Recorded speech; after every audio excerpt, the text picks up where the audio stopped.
Welcome to the Heartland Cycling Network. We're going to be talking with Todd K this evening, who happens to be the service manager at Greenstreet Cycles, and he's going to be covering the ABCs of bike maintenance. And this particular show happens to be on brakes. The different kinds of brakes, how you should adjust them, different things that he can help you with that you can actually do on your own. But one of the things that's really great about, stores, local bike shops like Greenstreet and the other ones that are around in the metro area is that they all tend to offer these kind of clinics and workshops absolutely free of charge. You can just go into their shop and look when they're going to actually have one and be part of the audience and participate and be able to ask questions. So here's Todd K talking about brakes. This particular bike has what's called, we have hydraulic disc brakes on this particular bike. Your classic type of bike is going to have the regular rim brake, which actually when you pull the lever, it's going to pinch the side of the rim, which causes the friction to slow you down. This has a disc brake. In this case, it's a hydraulic disc brake. So it's basically a small version of what's on your car. There is a fluid in here. It's an oil. Some will have a mineral oil and some will have a dot fluid. These have a very, very nice smooth pull to the lever. And with braking performance, like you can't get anything better than a hydraulic disc brake. It is highly recommended, but that's not to say that a regular rim brake is bad. Where the regular rim brakes kind of are not on the same level is in wet conditions. So if you are riding in, say, a misty rain or ride through a puddle and your brake surface gets wet, when you go to squeeze that lever, there's going to be a slipping first and a drying off of that rim before it starts to get friction. You will have braking power, it will just be minimized. With this, and this originally started in kind of the mountain bike side of things, because you are more apt to get in any wet or muddy conditions. With this, you will always have braking power. You can basically ride through a puddle up to here, and you will always have braking power. Maintenance on these, does anybody out there have a bike with disc brakes? There's two types of disc brakes. Yes, so yours has hydraulic disc. The other is going to be the mechanical or cable pull, which are really good too. Those types of brakes are great. Yes, sir. So when you have those brakes to squeeze down on your tire, do you know why mine are like really, really hard to pull? It could be, there could be a lot of reasons for that. So it could be the cable system. Basically, when we have, it's called a mechanical system. When you pull the lever, it pulls a cable and then pulls on the caliper to create friction. The cable could be rusty. The inside of that outer cable can have some dirt or dust in there that can cause friction. It's all a matter of kind of taking it apart and figuring out what it is. The cable itself might be broken. That could be another thing. I saw that today on a bike, which we're going to be fixing. But the first and foremost things, yes? How do you take apart the cables? So now that's going to be a whole another type of class that I think we're going to do. To actually break down a brake system, I've actually been thinking about doing a workshop instead of more of an observational type class where we have 5 bike stands back here in our service area, including my travel one, so that I can actually show you guys how to do it and you guys can bring in your own bikes and do it yourself. So it's just, I thought of that today because I kind of compare this doing the observational thing to like YouTube. You can watch YouTube all you want, but you don't have somebody over your shoulder and say, no, maybe try it this way, So I think the next thing we're going to do, I'm going to propose a workshop type class, and we'll show you guys how to do brakes and gears and that kind of thing. But first and foremost, you want to be able to know how to check the wear on your brake pads. In this case, I got another bike over here, and I could show you.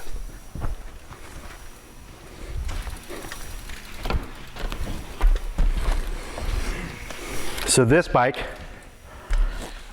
is the entry-level version of this bike.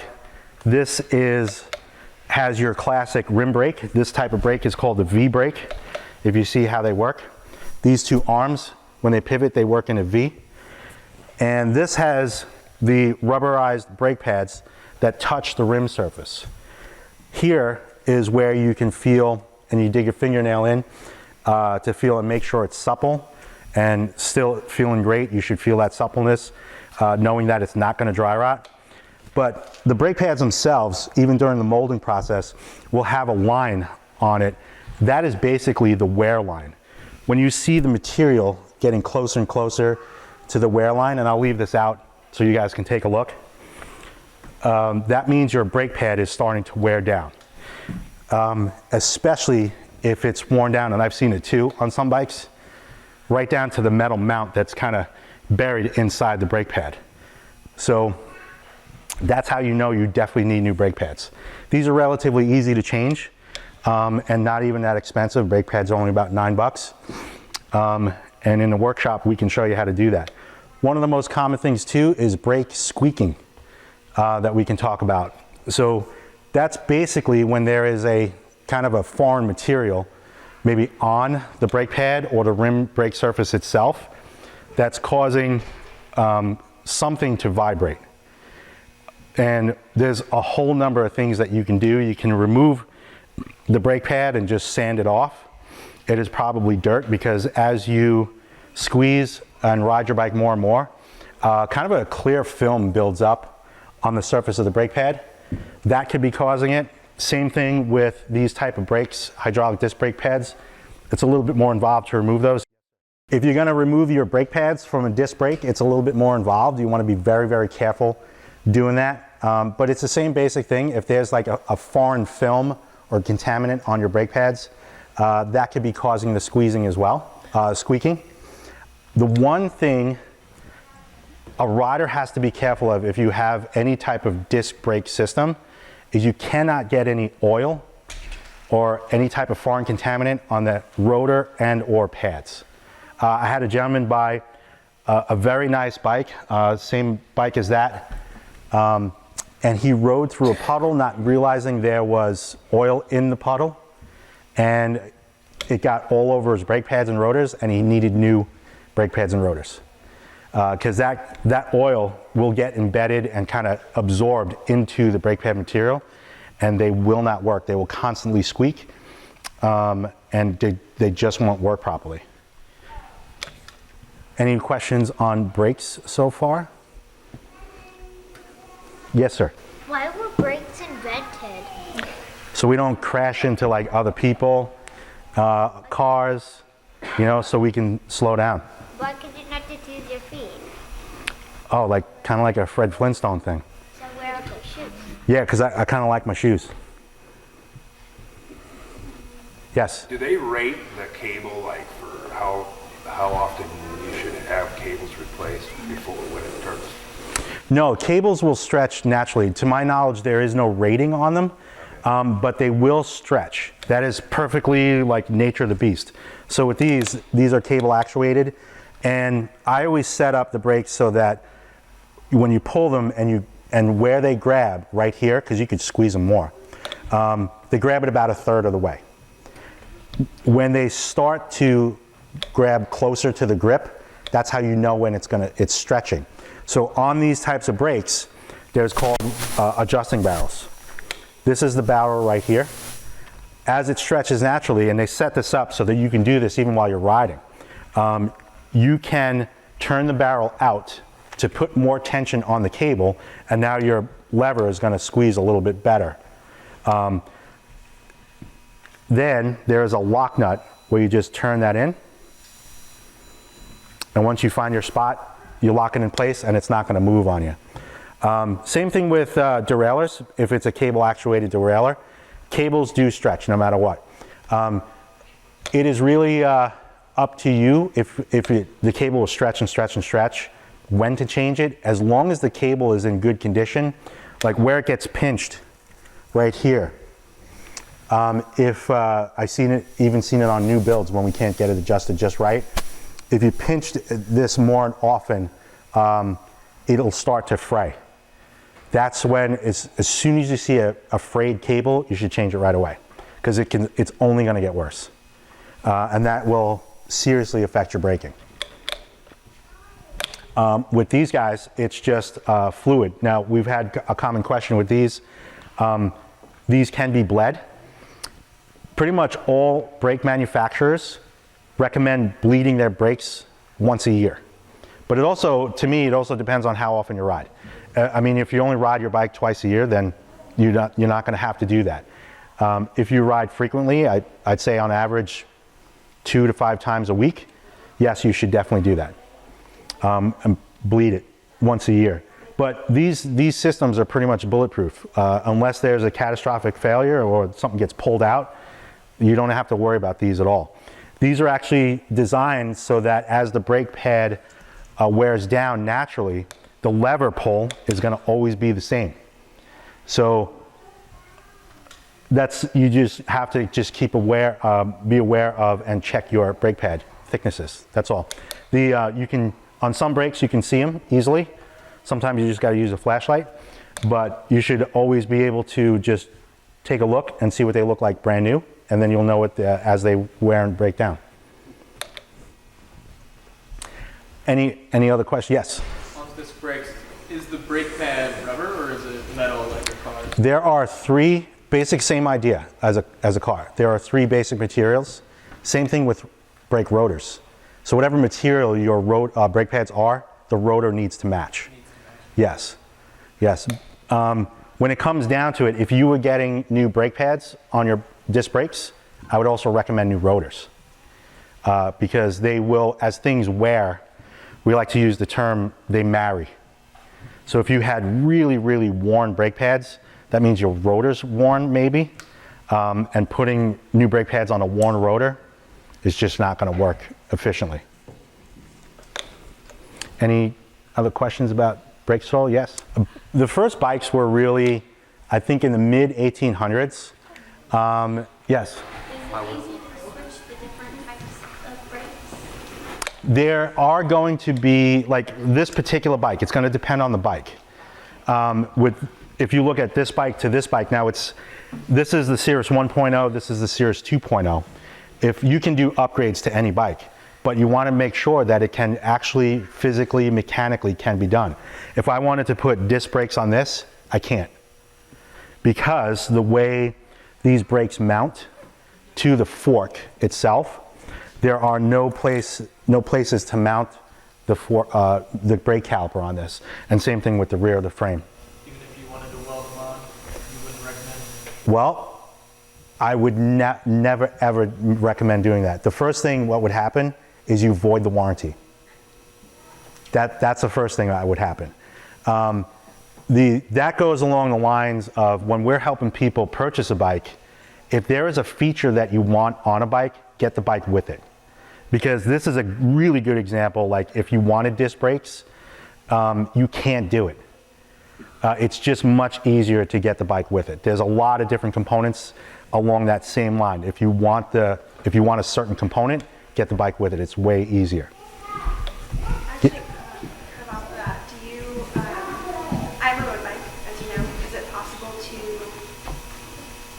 have rims and tires for mountain biking that we can just switch them out, or is it dependent upon the fork? If you're going to switch out rims and tires, the limitations are going to be the width right here. So if we look at just tires, we can put on much, much wider tires than this, but will it fit in the fork and in the frame? The same thing with the rims too. There's going to be a certain width, and it just depends on what you would want to put on, and we would check out the limitations that way. But yeah, you can go with, Dependent upon each frame. yeah, that particular setup.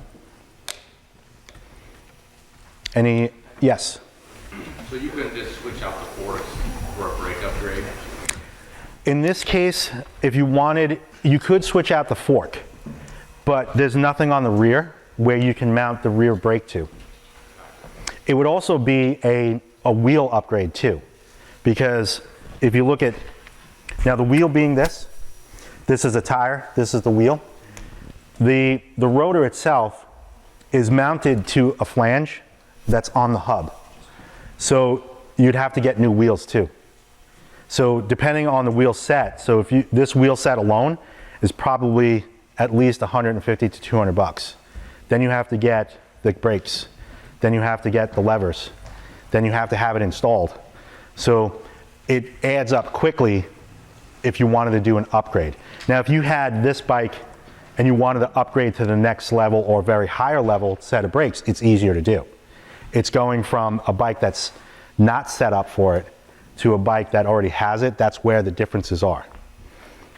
Yeah, a lot of technical stuff. We even get questions on a bike like this. This is your basic hybrid. It's basically the most common type of bike out there right now. Can you put a drop bar in this?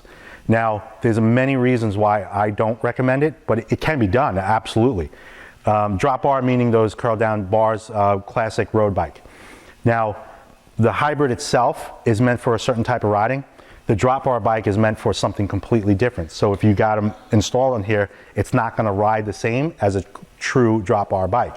The other thing is the levers. So the levers on those bikes is probably one of the most expensive components, where just the levers alone can be anywhere from 250 to 500 bucks for an entry set of levers. Then you still got to install everything. Yes, it can be done, but it can be quite expensive. Any other questions on brakes? Moving on to our last part of the basics is what we call the C, or chain or drivetrain. That's going to consist of, let me swing this out a little bit more. These are what's called your cranks. Obviously your chain, your rear set of gears, the gear cluster is called either a cassette or a freewheel, and your front and rear derailleurs. Probably the most common question I'm asked about a drivetrain system is how often to clean it. And that is really based on how often you ride. So, and where you ride. So has anybody ridden or seen the Wabash Trace? Used to be a railroad track. So it's all that crushed limestone stuff, but it can get very, very dusty. These chains, even brand new, already have a lube on it. So that can attract quite a bit of dust. And as that dust builds up, it can actually act as an abrasive in here and wear down the chain faster. The other thing that happens is when we are riding, we're pushing this back wheel as we pedal. We're pushing that with our biggest muscle groups, our quads. So as we put pressure on this chain actually wears over time, and we call it chain stretch. Because the way it wears, it'll lengthen the chain and put more distance on these links, which will eventually wear down this gear cluster. So when your chain stretches, it will start to affect your shifting. It's not going to be as precise. And the wearing of these is critical too. This is another time where we call the wearing of this system when it marries. So in this case too, we also want to be aware of cable stretch on your shifting or your derailleurs. Basically, pretty much everybody has a multi-speed system. When we change the gear, what you're doing is you're changing the resistance in pedaling. And basically, when your gearing is in the biggest in the front and smallest in the back, that is your highest resistance. When we are in the smallest in the front and biggest in the back, that is your easiest resistance, like say hill climbing. And then you have kind of every kind of gear spread in between. Nobody does, if somebody has some older bikes, they might have 3 gears up front. Nobody really does that anymore. It's 2 speeds or even 1. This drop bar bike right here has just a single speed up front. These gears, this system isn't referred to as like a 10-speed or an 18-speed anymore. It's referred to however many gears you have in the front by however many gears you have in the back. So this is a 2x8 system. It's a very, very good gear spread for this type of riding. So one thing about cleaning this chain is you can do it regularly, easily, by, if you don't have a stand like this, you can lean it up against the wall. You can take a rag and just simply hold the rag on the chain and pedal backwards and clean it off. Or if you have something like this, where we put a cleaning fluid in it, this clips over the chain, and it scrubs the chain, especially if you ride in mostly dusty areas. This will do a really great job of cleaning the chain off and getting into all of these little rollers and pins. The key then too is then to lube the chain afterwards. If you use a lot of fluid to clean it off, you want to dry it off pretty good. My trick to using the chain lube, you definitely want to use a chain specific lube. I had a gentleman asking me if he could use WD-40. I said no. WD-40 is like a degreaser. It is not a lubrication. It's like a magnet for dust. Oh yeah. So you definitely always want to use a chain specific lube. We use this Dumond Tech, and this is what we use for our services, the little bit thicker. My trick is, I'll try to do this so everybody can see. I like to put it in a mid gear where I can drip it on easily. And all I'll do is just spin the pedals and just drip it on the chain just like that. Go a couple times around, making sure I get kind of full coverage right on the rollers. Then just go through the gears one at a time. And helps. Now they'll need a stand, right? Sorry? Now they'll need a stand. Now you'll need a stand, yeah. So it's always easiest to work on your bike. If you like to do your DIY stuff at home, it's always easiest to do and have one of these at-home work stands. This is actually my travel stand that I use for myself and my race team because I do not like to bend over and work on a bike. Working in a shop also spoils us, so it's great to be nicely in this position when you're working on a bike. Only really, when you guys are out there shifting a bike, I get asked a lot about what gear should I be in whatever particular time when you're riding. There is no rule that says you have to be in X gear if you're going up this hill, because if you and I were riding the same bike up the same hill at the same time, I'm going to pick a different gear than you just to make it easier for myself, and that's fine. The only solid rule is that you just have to be pedaling while you do it so that it shifts properly. That's really it. Any questions so far on gearing, gear ratios? This part right here can get super complicated, but I always like to keep everything nice and simple. Any questions at all? No questions. Man, you guys are hired. I got a question. Yeah. I just got a brand new chain in my, whenever I hit gravel now, it's coming off my rear derailleur. It's coming off your rear derailleur? Yeah. Anytime I hit like a big bump, Okay. the chain comes off my rear derailleur. Is the chain the correct length? Yep. Okay. I would check to see if this is starting to loosen up. Is it an older bike? What's mine, a 2019? Okay. First thing I would check is if it's the proper length. There are many different ways, if you're going to install a chain, to have it the correct length. And everybody, I know one of our experienced guys does it a completely different way than I do, and I don't even understand how he does it, but he gets it perfect every time. When you're installing a new chain, basically what I look at, you always put the chain in what I call small. That is where both of your derailleurs are in the least amount of tension. And I set it up so that the derailleur is in this position, the rear derailleur. Pretty much parallel to the ground, as parallel as it can be. Because when you're into the biggest gear, when you are in big, this is called cross chaining. And if the chain was too short, it would go like this. Well, Yeah, I mean, I did have another shop that did it, put it on, ordered the chain and put it on, so. right. But it's like I said, it's only when I hit a hard bump, it's kicking it right off. These things, there is a lot of bounce. These things bounce a lot. Some of the new ones have what's called a clutch on it, and it's just a switch to stiffen out this spring and minimizes what's called the chain slap, the bounce. But it doesn't affect, you can't even tell by pressing the button if it's on or not. So, but you'll see them a lot on mountain bikes, you'll see them a lot on newer gravel bikes too. The clutch thing is a great little addition to a derailleur. So we want to kind of see what's going on with it and then make that kind of diagnosis if that's what you need. When did the technology come out for this switch? That clutch? Relatively new, I'd say about maybe 5 years ago. Yeah.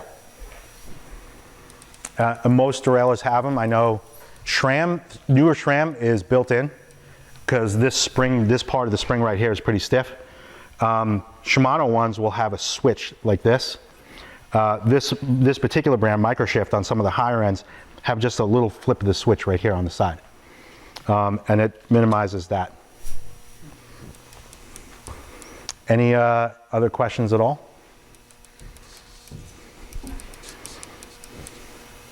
Well, I guess we can call that an evening if you guys don't have any other questions. Okay, thank you for watching the Heartland Cycling Network this evening. And just want to remind everybody to pedal on.